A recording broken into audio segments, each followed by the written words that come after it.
बिस्मिल्लाहिर्रहमानिर्रहीम। खातिन हज़रात, अख्तर अब्बास का सलाम पहुँचे। कभी कभी कुछ सवाल भी आपका दिल दुख से भर देता है। एक खातून मुझसे मिलने आई, ये काउंसलिंग के लिए नहीं आई, एक सवाल पूछने आई। उनके 3 बच्चे हैं और 2 बच्चे कॉलेज गोइंग हैं और एक उनसे भी बड़ा है, वो कॉलेज फारुग हो चुका है। उसने कहा कि मेरे मियाँ को फौत हुए सिर्फ 1 हफ़्ता हुआ है और मेरे बेटे ने और मेरी बेटी ने दोनों ने अपने स्टेटस लगाने शुरू कर दिए हैं। फिर उसने मुझसे कहा, अख्तर अब्बास साहब ये बताइए कि हम मरने वाले को भूलने में इतनी जल्दी क्यों करने लग गए।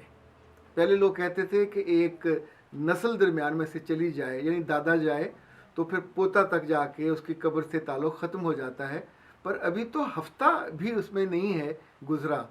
और क्या ये ताल्लुक़ सिर्फ़ फ़ीसों का था, क्या ये ताल्लुक़ सिर्फ़ उनके होने का था। और उसने कहा, मुझे डर लगता है कि मेरे घर में आने वाले दिनों में उसके बाप का जिक्र नहीं होगा, इसलिए कि बेटा जिक्र करने में इंटरेस्टेड नहीं है, बेटी भी जिक्र करने में इंटरेस्टेड नहीं है, और जो दूसरा छोटा है उसके तो ज़ाहिर मसरूफ़ात और हैं। पर जो मेरा दिल फटा हुआ है, जो मेरी ज़िंदगी का साया चला गया, मेरी ज़िंदगी की रौनक चली गई और मेरी ज़िंदगी का तो महवर और मरकज़ चला गया, मैं कहाँ जाके रहूँ।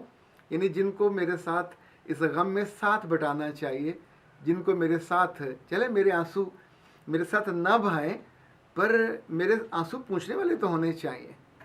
खातिन हज़रात, आने वाले दिनों में, बहुत दिनों की बात मैं नहीं कर रहा, मैं तो अभी ये जो दिन गुज़र रहे हैं ये भी उसमें शामिल करता हूँ कि ये बहुत बड़ा चैलेंज हम सब के लिए होने वाला है। एक ज़माना था जब मरने वाले फौत होते थे, हमारे करीबी इज़्ज़ा व कारब होते थे, तो लोग दूर दूर से पहले तो जनाजे पे पहुँचते थे, उनका इंतज़ार किया जाता था।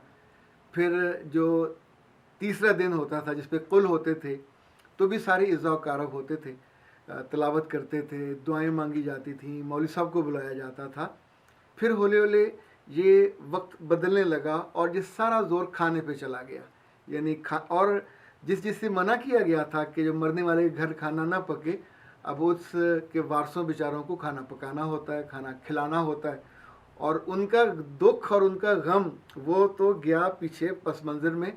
अब मेहमानों की मेहमानदारी, बहुत कम ख़ानदान हैं कि जहाँ पे चचा मामे वो इस खाने को संभाल लेते हैं, पर जब वो शाम को बैठते हैं बहुत कम ऐसा होता है कि उस मरने वाले को याद किया जाए, मरने वाले की फ़ज़ाइल को, मरने वाले की खूबियों को याद किया जाए।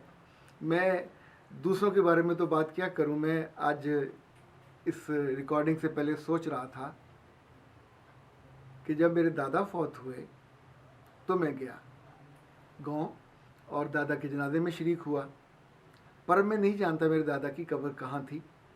फिर दादी फौत हुई, 2 हमारी फूफो थी वो फौत हुई अलग अलग जगहों पे। अगर करीबी इज़्ज़ा कारब को गिनने लग जाएं तो शायद कितने सारे होंगे, पर मैं तो फिर अगर थोड़ा डिस्टेंस कहूँ, जो बिल्कुल उनके करीब के हैं उनको भी याद नहीं है। चूँकि साल 6 माह बाद जब आपस में मुलाकात होती है, शादी ब्याह के मौके पे मुलाकात होती है, तो आमतौर पे बेटों से तवक्को की जा सकती है कि वो जिक्र करें, वो जिक्र नहीं करते। बेटियों से तवक्को होती है कि वो जिक्र करें, वो भी जिक्र नहीं करती। यानी मैंने तो ऐसी ऐसी बेटियां भी देखी हैं कि माँ के जिसकी वो बहुत दम भरती थी, मरने के 1 साल के बाद जब उसकी बरसी होने वाले वक्त हो, वो उस वक्त शॉपिंग कर रही और किसी को जिक्र याद भी नहीं था कि ये वो दिन है जब उनकी प्यार करने वाली, मोहब्बत करने वाली माँ मर गई। ये खातून, चूँकि उसका दुख बिल्कुल ताज़ा था और उसे नहीं संभल रहा था, तो वो मेरे पास तशरीफ़ लाई। पर उनके आने का एक फ़ायदा ये हुआ कि मुझे लगा कि आप सबसे हमें ये लाउड थिंकिंग कर लेनी चाहिए। हम अपने घर को सेलिब्रेट करते हैं, हम अपने जॉब्स को सेलिब्रेट करते हैं, दुनिया की पूरी कामयाबी को सेलिब्रेट करते हैं, पर जब हम यहाँ से चले जाते हैं तो हमारे लिए तो क्या उसी लम्हे दुनिया ख़त्म हो गई। वो एक तसव्वुर होता था कि बेटे बेटियाँ उस घर में से बाकी जो प्यारे थे वो आपका सदका जारिया बनते थे, पढ़ते थे। अभी तो ऐसे बहुत से घर आप देखते होंगे कि जिनके यहाँ पहले 40वां होता था। अच्छा, 40वें यहाँ तब लोग जमा होते थे, कुरान पाक पढ़ते थे, दुआ पढ़ते थे, मौलवी साहब को बुलाया जाता था। फिर ये पूरा का पूरा जो रिचुअल था वो बदल गया। अब 40वां सिर्फ देगे पकाने का, मेहमानों के जमा होने का और लड़ने का मौका है कि जिसमें बैठ के वो एक दूसरे का गिला करते हैं, शिकवा करते हैं, चुगलियाँ करते हैं। फिर जवाबन बहुत से लोगों ने रद्दमल में इसको भी दरमियान से स्किप कर दिया, और अब एक नया रिवाज शुरू हुआ कि जी 40वां तो करना भी ज़रूरी नहीं है, बल्कि दिन थोड़े करने चाहिए। तो लोगों ने 20वें दिन भी 40वां करना शुरू कर दिया, 30वें। पर यह रस्म भी उसको याद करने की नहीं है, ये रस्म भी खाना खाने की है, ये रस्म भी एक रिचुअल के तौर पे मनाई जाती है।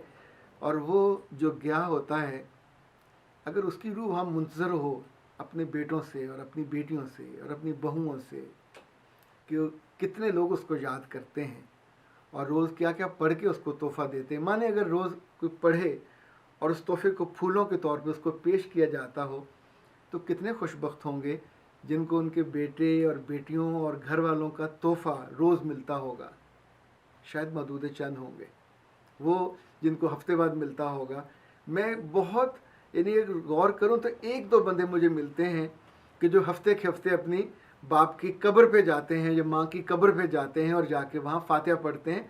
कुछ ऐसे हैं जो जाके उनसे डायलॉग भी करते हैं, लेकिन बाकी तो आम तौर पे उन्हें याद भी नहीं होता। मेरे अगर बड़ों में देखूं तो मेरे फादर अल्लाह हर ईद शबराक पे अपने वालिद और वालदा की कब्र पे वो जाते हैं और बाकी लोगों से मिलने से पहले वहाँ जाते हैं, जाके उनको सलाम करते हैं, मिलते हैं। मतलब मुझे उनकी आदत हमेशा से बहुत हॉन्ट करती है, अच्छी लगती है। अच्छे बेटों को तो खुद भी बूढ़ा होने तक अपने बाप को नहीं भूलना चाहिए। मैं सोचता हूँ बाप को और माँ को मरने के बाद याद करने के लिए 3 चीज़ें तो बहुत ज़रूरी हैं, जिनकी वजह से हमें अपनी ज़िंदगी में इसको मेक श्योर करना चाहिए। एक ये कि हमारे जाने के बाद हमारे प्यारों में से, हमारे अजीज़ों में से कोई ना कोई हमको पढ़ाई करके बख्शता रहे। अगर किसी को इससे इत्तेफाक नहीं है तो बाबा तुम ना पढ़ना, पर बाकी सारे जो मुझे से मासूम और सादा लोग हैं, हम तो चाहते हैं कि हमारे बाद भी कोई कुरान पाक पढ़ के हमारी रूह को बख्शे।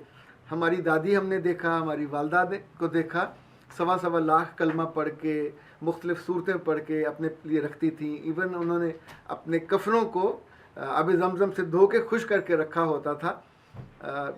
शाम को, रात को दुआएं, सूरतें जो भी पढ़ती थी वो एडवांस में उन्हें होता था कि ये हमने अपने लिए रखी हैं। और जितनी पुरानी ख़वातीन थी, अगर आपको याद हो तो कुरान पाक पढ़ के जब कोई फौत होता था तो एक दूसरे से लिया जाता था कि एक कुरान पाक मेरा, 10 सिपारे मेरे, 5 सिपारे मेरे। तो बाकायदा ख़त्म के मौके पे वहाँ ऐलान किया जाता था कि 20 कुरान पाक हो गए या 30 कुरान पाक हो गए। अच्छा लगता था।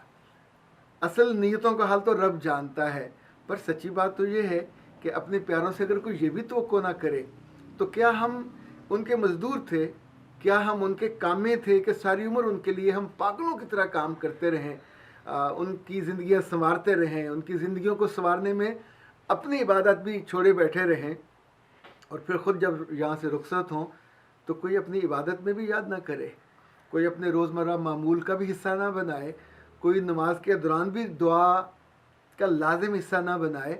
तो एक तो पढ़ाई जाने वालों को प्लान करना चाहिए कि उनके प्यारे पीछे उनको याद रखें। ये जो खातून ने अपने बेटे का शिकवा किया, बेटी का शिकवा किया, मुझे लगता है कि इनके बाप ने कभी इनसे तज़किरा ही नहीं किया होगा कि बेटा जब मैं नहीं रहूँगा, चूँकि एक तो शायद हम ये भी सोचते रहते हैं कि हमने सारी उम्र रहना है।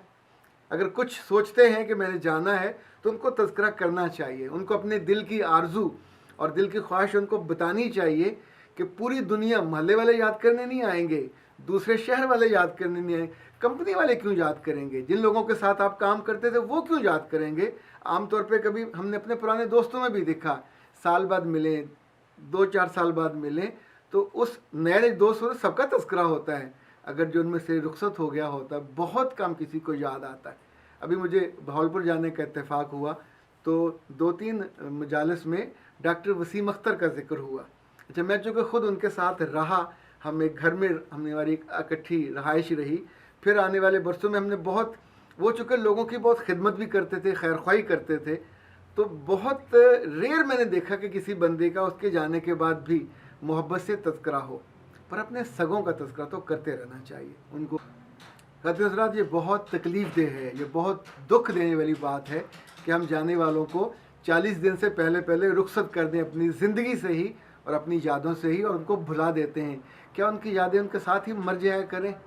उनकी यादों को तो उनके साथ नहीं मरना चाहिए, उनकी मोहब्बत को भी उनके साथ नहीं मरना चाहिए। ज़िंदगी कितनी ही तेज़ क्यों ना हो जाए, और ये जो फेसबुक है कितनी ही ज़्यादा ज़रूरी क्यों ना हो जाए, यूट्यूब कितना ही ज़्यादा ज़रूरी क्यों ना हो जाए, स्टेटस दिन में 2-2 दफ़ा आप अपलोड करें, पर जब कोई आपका प्यारा आपको छोड़ के गया हो तो कुछ दिन उसके साथ ज़्यादा रहना, ये भी तो उसी मोहब्बत का तकाज़ा था जो उसके होने से ख़ुद आपकी ज़िंदगी में खैर थी और बरकत थी। मुझे लगता है हमें अपने प्यारों को ना सिर्फ याद रखना चाहिए, उनकी यादों को भी ताज़ा रखना चाहिए और उनकी यादों को उनके मरने के साथ ही उसी कब्र में और उसी कफन में डाल के निपटा नहीं देना चाहिए। याद रखिएगा, आज आप ये निपटाओगे तो कल कोई आपको भी निपटाएगा और फिर बहुत तकलीफ़ होती है। अख्तर अब्बास को इजाज़त दीजिए। अस्सलाम वालेकुम व रहमतुल्लाह।